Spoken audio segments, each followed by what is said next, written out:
Ok, amigos, muy buenas tardes. Espero que estén muy bien, bienvenidos. Hoy vamos a seguir leyendo la carta encíclica del Santo Padre Francisco de Ilexit. Nos habíamos quedado en el punto 28, por lo tanto, hoy día vamos a seguir con el punto 29.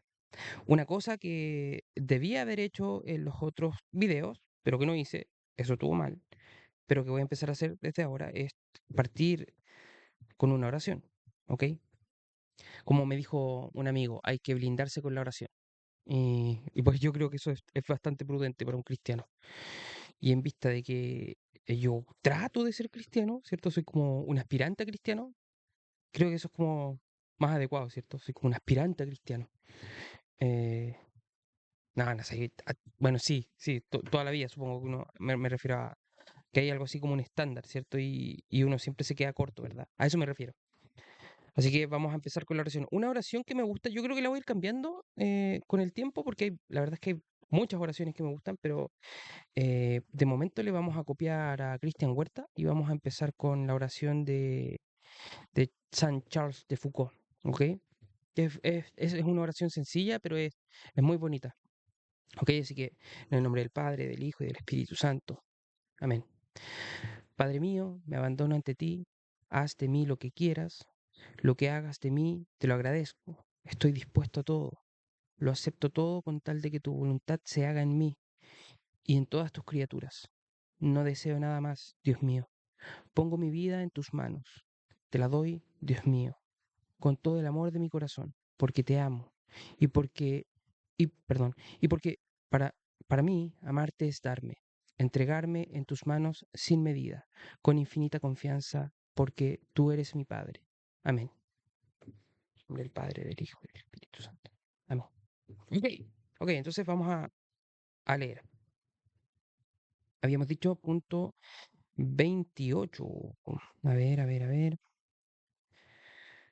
Punto 28. Un segundo. Estamos casi. 27, 28. No, habíamos quedado en el 28 y teníamos que leer ahora el 29. Ok. Punto número 29. Tomar en serio el corazón tiene consecuencias sociales. Como enseña el Concilio Vaticano II, tenemos todos que cambiar nuestros corazones con los ojos puestos en el orbe entero y en aquellos trabajos que todos juntos podemos llevar a cabo para que nuestra generación mejore. Porque los desequilibrios que los desequilibrios que fatigan al mundo moderno están conectados con ese otro desequilibrio fundamental que hunde sus raíces en el corazón humano. Ante los dramas del mundo, el concilio invita a volver al corazón, explicando que el ser humano, por su interioridad, es, en efecto, superior al universo entero. A esta profunda interioridad retorna cuando entra dentro de su corazón, donde Dios donde Dios le aguarda, escrutador de los corazones, y donde él personalmente, bajo la mirada de Dios, decide su propio destino. Esto es súper interesante, ¿cierto? Porque aquí dice que algo así como que el ser humano, no sé si él lo está diciendo de esta manera, pero se me vino a la mente que está diciendo algo así como que el ser humano tiene un estatus ontológico que es superior a todo el universo. Y a mí eso me suena como verdad, me suena como verdadero. Siento que algunas personas pensarían que, por una cosa de cuantitativa, diría yo, que pensarían que no es así, ¿cierto? Pero obviamente a mí me parece que aquí están hablando de una cosa cualitativa, así que a mí eso me parece apropiado, me parece verdad. Hmm. Número 30. Esto no significa confiar excesivamente en nosotros mismos. Tengamos cuidado. Advirtamos, advirtamos que nuestro corazón no es autosuficiente, es frágil y está herido. Tiene una dignidad ontológica, pero al mismo tiempo debe buscar una vida más digna. Dice también el Concilio Vaticano II que el fermento evangélico ha despertado y despierta en el corazón del hombre esta irrefrenable exigencia de la dignidad. Aunque para vivir conforme a esa dignidad no nos basta conocer el Evangelio ni cumplir mecánicamente lo que nos manda. Necesitamos el auxilio del amor divino. Acudamos al corazón de Cristo, ese centro de su ser, que es un horno ardiente de amor divino y humano, y es la mayor plenitud que puede alcanzar lo humano. Allí, en ese corazón, es donde nos reconocemos finalmente a nosotros mismos y aprendemos a amar. Esto es súper interesante porque miren, aquí dice, habla de la dignidad ontológica que tiene la persona, pero hay algo más que me llamó la atención. Advirtamos que nuestro corazón no es autosuficiente. Yo creo que esta es una realidad que muchas personas, incluso personas que no son precisamente cristianas, son capaces de aceptar en alguna medida, ¿cierto? De que el corazón no es autosuficiente, como mínimo en el sentido de que los seres humanos no parecen, digamos, hacerse existir a sí mismos, ¿cierto? Que los seres humanos no se han dado a sí mismos las capacidades que tienen. Los seres humanos no se dan a sí mismos aquello que los hace humanos. Son capaces de arrebatárselos en algún sentido, ¿cierto? Que diría yo que eso es la consecuencia de la naturaleza caída, ¿cierto? Y la no cooperación de los seres humanos con Dios en el fondo. Pero diría yo que esto es algo que en alguna medida pueden aceptar personas que no son cristianas también. Eh, personas, mm, claro, pero personas que tienen así como algún problema con, qué sé yo, con una postura más bien aristotélica, tomista, probablemente no van a querer aceptar eso. En fin, hay otra cosa bien interesante aquí que dice que hay varias cosas, pero necesitamos el auxilio del amor divino, claro. En el caso cristiano está el tema de que cuando reconocemos que nuestro corazón no es autosuficiente, obviamente para un cristiano, eso significa que nosotros necesitamos la ayuda de Dios, obviamente. Eh, ese centro de su ser, que es un horno ardiente de amor divino, ah, allí en el corazón es donde nos reconocemos finalmente a nosotros mismos y aprendemos a amar. Estoy de acuerdo con eso. Eso parece cierto. ¿Cierto? Porque ¿dónde uno realmente aprende a amar? Así como, ¿cuál es el proceso que uno tiene que vivir para llegar realmente a amar? Primero que todo, diría yo, por lo menos a mí me pasa, ¿cierto? Con el tiempo he estado pensando qué significa exactamente amar, ¿cierto? Y lo cierto es que los cristianos tienen una definición bastante específica de amar, ¿cierto? Esta cosa de darse a uno mismo, ¿cierto? De entregarse, de querer el bien para el otro, por el bien del otro. Eh, Y la pregunta es, ¿uno siempre es así? En mi caso yo diría que no, pero es algo que yo he buscado activamente, ¿cierto? Entonces, una cosa que he notado es que definitivamente es una cosa que está dentro de mi libertad y de mi voluntad, es algo que yo hago voluntariamente, no es precisamente emocionalidad, ¿cierto? No, hay algo más ahí, hay una decisión que tomar. ¿Y dónde aprende uno eso? Bueno, diría yo que es lo que el Papa llama el corazón, ¿cierto? Que es este centro, este interior, ¿cierto? Este lugar donde está lo que uno realmente piensa, lo que uno realmente es, donde está, digamos, la expresión más sincera de uno mismo, por decirlo de alguna manera. Hay personas que yo creo que considerarían que esto es que en realidad no estoy diciendo nada, pero para mí las personas que hacen eso en el fondo son el tipo de personas que están dispuestas a reducir las estructuras mentales, ¿cierto? La interioridad mental a lo físico, ¿cierto? Son fisicalistas, materialistas, algo por el estilo, y yo creo que eso es muy inapropiado, porque básicamente creo que es como, digamos, esconder el polvo debajo de la alfombra. Ok, número 31. En definitiva, este corazón sagrado es el principio unificador de la realidad, porque Cristo es el corazón del mundo. Su Pascua de muerte y resurrección es el centro de la historia, que gracias a Él es historia de salvación. Todas las criaturas avanzan junto con nosotros y a través de nosotros hacia el término común, que es Dios, en una plenitud trascendente donde Cristo resucitado abraza e ilumina todo. Qué interesante eso, ¿cierto? Que es como esta es la idea de que los seres humanos son el pináculo de la creación. Yo sé que algunas personas están dispuestas a decir que, de nuevo, que no es así, ¿cierto? Pero a mí me parece que en realidad no se están tomando muy en serio el asunto. Por eso no lo ven, ¿cierto? Como mínimo creo que es razonable plantear esto. Para cristianos y para no cristianos, creo que es razonable plantear que el ser humano es algo así como la cúspide de de la creación, ¿cierto? O del universo, o de la existencia, le pueden llamar como quieran, ¿cierto? ¿Por qué? Porque hasta donde nosotros sabemos, tampoco es como que existan, no parece al menos, existir algo parecido a los seres humanos, ¿cierto? Cualitativamente parecido a los seres humanos en este universo, hasta donde nosotros lo conocemos. Como digo, pareciera ser que no existe. Podría existir, ¿cierto? Pero de nuevo, si tiene las cualidades que tenemos nosotros, en el fondo estarían más bien como en la misma categoría que nosotros, ¿cierto? Les podríamos llamar personas, en cuyo caso uno todavía podría decir que la persona es la cúspide de la creación o de la realidad, en términos de perfección, ¿cierto? Sin querer decir que seamos así como... No, no, no. No, yo creo que está bien, no estoy tratando aquí de decir que somos dioses ni nada por el estilo, ¿cierto? Si nosotros somos eso, para los cristianos obviamente es porque el Señor nos hizo de esa manera.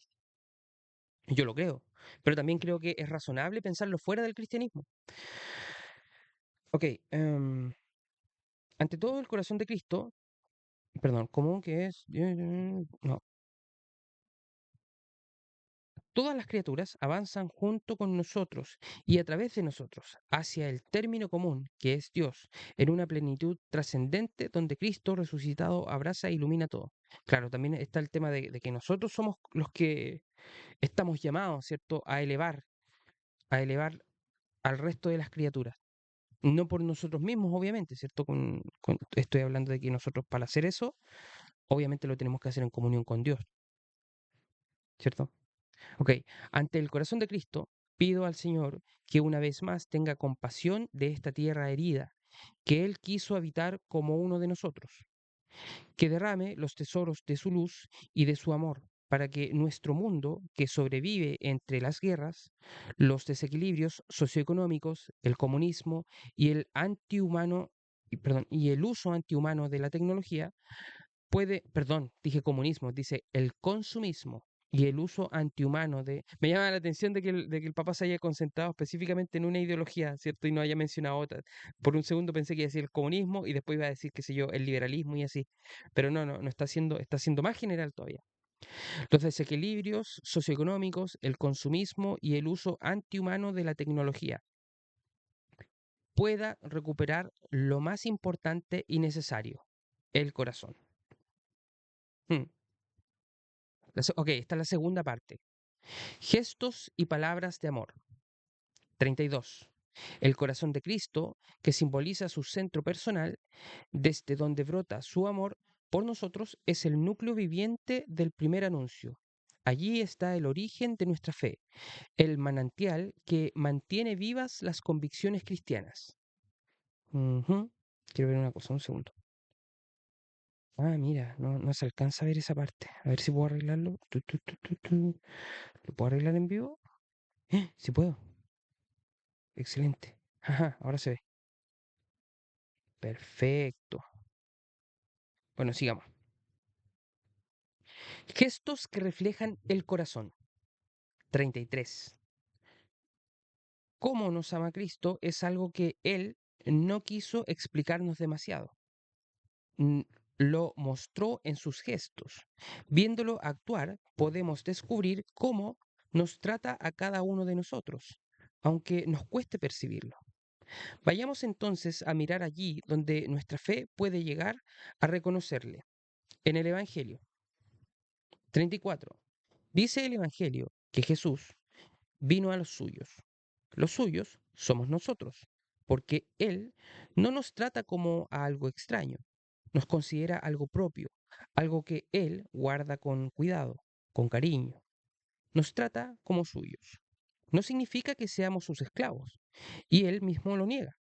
Ya no los llamo servidores. Lo que Él propone es la pertenencia mutua de los amigos. Vino, saltó todas las distancias, se nos volvió cercano como las cosas más simples y cotidianas de la existencia. De hecho, Él tiene otro nombre que es Emanuel y significa Dios con nosotros. Dios junto a nuestra vida, Dios junto a nuestra vida viviendo entre nosotros. El Hijo de Dios se encarnó y se anonadó a sí mismo, tomando la condición de esclavo. 35. Esto se manifiesta cuando le vemos actuar. Está siempre en búsqueda, cercano, constantemente abierto al encuentro. Lo contemplamos cuando se detiene a conversar con la samaritana junto al pozo donde ella iba a buscar agua. Vemos cómo, en medio de la noche oscura, se reúne con Nicodemo, que tenía temor de dejarse ver cerca de Jesús. Lo admiramos cuando, sin pudor, se deja lavar los pies por una prostituta, cuando a la mujer adúltera le dice a los ojos, no te condeno, o cuando enfrenta la indiferencia de sus discípulos y el ciego del camino le dice con cariño, ¿qué quieres que haga por ti? Cristo muestra que Dios es proximidad, compasión y ternura. 36. Si él curaba a alguien, prefería acercarse. Jesús extendió la mano y lo tocó. Le tocó la mano, les tocó los ojos y hasta se detenía a curar a los enfermos con su propia saliva, como una madre para que no lo sintieran ajeno a sus vidas, porque el Señor sabe la bella ciencia de las caricias. La ternura de Dios no nos ama de palabra. Él se aproxima y, estándonos cerca, nos da su amor con toda la ternura posible. Encuentro súper interesante esto porque este es solamente un aspecto que tocar sobre el asunto de la cercanía de Dios, ¿cierto? Pero muchas personas que hablan de su conversión, no sé si es mi caso, para mí es una cosa más progresiva, ¿cierto? Aunque supongo que en algún momento de mi vida o en algunos momentos de mi vida se hace más evidente esto, pero he escuchado a muchas personas que hablan de un momento específico de su vida donde sintieron el amor de Dios. Y claro, yo sé que hay muchas personas que podrían decir, bueno, lo que sea que haya sentido, una de dos, o está mintiendo, o está confundido, o es una alucinación, etcétera, ¿cierto? Cualquier cosa menos lo que la persona dice que es. Y a mí eso me llama la atención porque, como les digo, he escuchado varios relatos sobre eso y a esas mismas personas los he escuchado hablar acerca de lo que ellos consideran que es el amor. O al menos han hablado lo suficiente sobre sus vidas como para entender darse cuenta de que ellos tienen un concepto de amor que es bastante apropiado y cercano a lo que es realmente el amor, ¿cierto? El don de sí mismo, ¿cierto? El querer el bien para el otro. Y cuando, entonces me da la impresión de que ellos saben lo que es el amor. Por lo tanto, cuando dicen sentí el amor de Dios, ¿cierto? Es como se sintieron amados. La pregunta es, si saben lo que es el amor, entonces realmente están confundidos. ¿Puedo yo decir que están confundidos? Puede que haya alguien que esté confundido por ahí, ok, pero siempre no lo sé. No lo sé, yo creo que ese tipo de testimonios igual hay que tomárselos en serio. Hay algo más ahí, ¿cierto? No es como simplemente para descartarlos como, bueno, la persona está diciendo tontera y ya está. Olvidémonos del asunto, del asunto. Yo creo que eso no es apropiado, pero bueno. Ok, número 37. Dado que nos cuesta confiar porque nos lastimaron tantas falsedades, agresiones y desilusiones, Él nos susurra al oído. Ten confianza, hijo. Ten confianza, hija. Se trata de superar el miedo y darnos cuenta de que con Él no tenemos nada que perder. A Pedro, que desconfiaba, Jesús le tendió la mano y lo sostuvo mientras le decía, ¿por qué dudaste? No temas. Deja que Él se acerque, que se siente a tu lado. Podremos dudar de muchas personas, pero no de Él. Y no te detengas por tus pecados. Recuerda que muchos pecadores se sentaron a comer con Él. Y Jesús no se escandalizaba de ninguno. Los elitistas de la religión se quejaban y lo trataban de un glotón y un borracho, amigo de publicanos y de pecadores. Cuando los fariseos criticaban esta cercanía suya a las personas consideradas de baja condición o pecadoras, Jesús les decía, quiero misericordia y no sacrificios. 38. Es curioso porque la misericordia de alguna manera como que implicara sacrificio, ¿cierto? Por ejemplo, si yo tengo misericordia de alguien, si tengo compasión de alguien, en el fondo voy a estar dispuesto a perdonarlo, ¿cierto? Como por ejemplo si alguien te roba y tú lo descubres y tal vez tú puedes decir, bueno, con esto tengo suficiente como para em, causarte daño, ¿cierto? Así como hacerte pagar, ¿cierto? Y yo puedo decir, bueno, te voy a perdonar, ¿ok? Y tengo misericordia. Claro, y eso en el fondo igual resulta al final ser una especie de sacrificio. A mí me lo parece, ¿cierto? ¿No creen ustedes que hay algo de eso? Que la misericordia implica también, entre otras cosas, sacrificio. No creo que esté contradiciendo lo que está diciendo Jesús. Ok, número 38. Ese mismo Jesús hoy espera que le des la posibilidad de iluminar tu existencia, de levantarte, de llenarte con su fuerza, porque antes de morir dijo a los discípulos, no los dejaré huérfanos, volveré a ustedes. Dentro de poco, el mundo ya no me verá, pero ustedes sí me verán. Siempre encuentra alguna manera para manifestarse en tu vida para que puedas encontrarte con él. Esto es súper interesante porque describe exactamente así como yo lo veo. Corríjame ustedes si creen que me equivoco, pero corrige la situación actual, ¿cierto? Hay muchas personas que, como yo, siempre a mí me encanta repetir esto, que de alguna manera yo veo a Jesús incrustado en toda la realidad. Lo veo, lo siento, lo percibo, ¿cierto? Percibo las intenciones de Dios en la realidad, ¿cierto? Para mí las cosas, el mundo no es aleatorio, ¿cierto? Detrás del mundo, más allá de mí y de todos los seres humanos, ¿cierto? Yo veo intencionalidad. La veo, lo percibo el mundo de esa manera, ¿cierto? Tengo un sentir del mundo que concuerda con eso, ¿cierto? Pero hay personas que no lo ven así, ¿cierto? Y claro, el Señor no está aquí presente. Y alguien podría decir, bueno, yo para creer tendría que tenerlo aquí y verlo, ¿cierto? Como el apóstol Tomás, el apóstol Tomás, ¿cierto? Apóstol Tomás. Tomás, sí, sí. Ok, y, y claro, yo puedo creer, y puedo creer en serio, o sea, yo espero que al menos me crean eso, las personas que estén en desacuerdo conmigo, que no sean cristianas, ¿cierto? Incluso que sean ateas, que al menos te puedan creer que tú crees, ¿cierto? Ahora, por supuesto, para una persona atea debe ser súper difícil creerle a alguien que cree y que al mismo tiempo es de alguna manera incongruente con esa creencia, ¿cierto? Es como, por ejemplo, ser cristiano de alguna manera implica comportarse de una cierta forma para con otros, ¿cierto? Y muchas veces los cristianos se comportan de forma bastante, o los que dicen que son cristianos, ¿cierto? O incluso cristianos, si uno se equivoca, ¿cierto? Uno la embarra también. Uno se comporta de manera bastante viciosa, diría yo.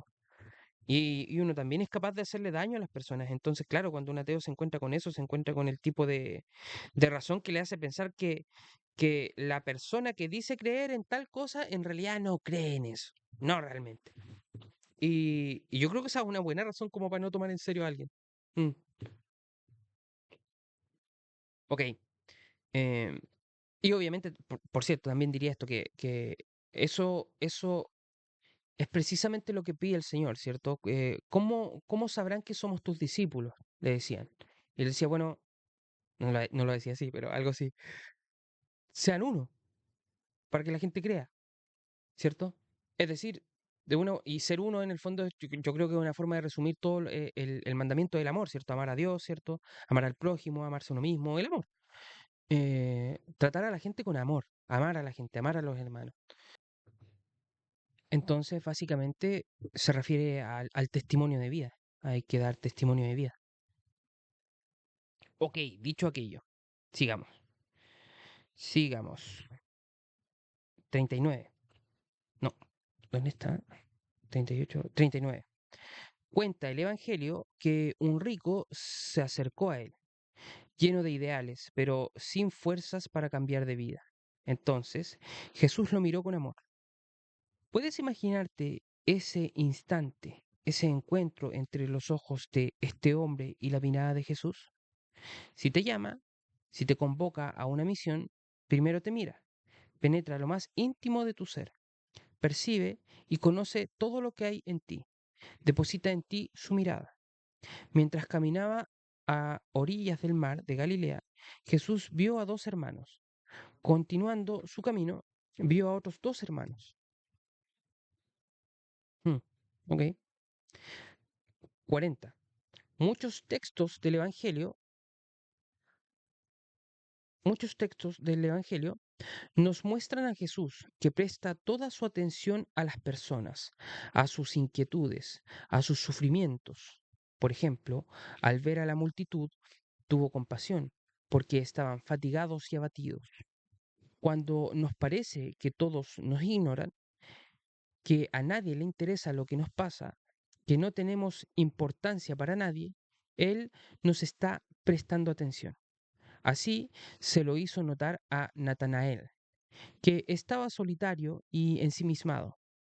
Yo te vi antes de que, perdón, yo te vi antes que Felipe te llamara, cuando estabas debajo de la higuera.